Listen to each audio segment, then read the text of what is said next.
మీ అబ్బాయి పేరు, మీ కూతురు పేరు, మీ అల్లుడి పేరు, మీ మనవల పేర్లు, ఇంట్లో పెంపుడు కుక్క పిల్ల పేరు, వ్యాపార సంస్థ పేరు, ఇవన్నీ చెప్పక్కర్లా.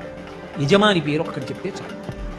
ఎంతమందితో వెళ్ళండి, శిష్యులందరితో కూడా వెళ్ళండి గుడి దగ్గరికి, ఒక్క యజమాని పేరు చెప్తే ఆత్రేయగోత్రస్య కోటేశ్వర శర్మనామధేయస్య ధర్మపత్ని సమేతస్య సకుటుంబస్య సపరివారస్య. ఎవరున్నారు ఇప్పుడు అందులో? నేనున్నాను, నా ధర్మపత్ని ఉంది, నా కుటుంబం ఉంది. కుటుంబంలో వేదాన్ని అనుసరించి కూతురు సభ్యురాలు, అల్లుడు నాకు పుత్రపంచకంలో ఒకడు, నా అల్లుడు ఉన్నాడు, నా కోడలు ఉంది, నా మనవలు ఉన్నారు, నా పరివారం ఉంది. ఎవరు నా పరివారం?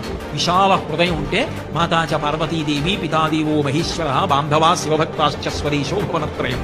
ఈ ప్రపంచమంతా వసుధైవ కుటుంబకం, నా ఇల్లే, నా పరివారమే. ఇప్పుడు అడగగలిగిన మనస్సు, మంచితనం, ఆ భక్తి ఉంటే సకృన్నత్వానత్వా కథమిపసతాం సన్నిధతే అంటారు శంకర భగవత్పాదులు. ఆ మంచి మనసు ఉన్నవాడు కోటి నమస్కారాలు చెయ్యకల్లా ఒక్క నమస్కారం, సకృన్నత్వానత్వా ఒక్క నమస్కారం చేస్తే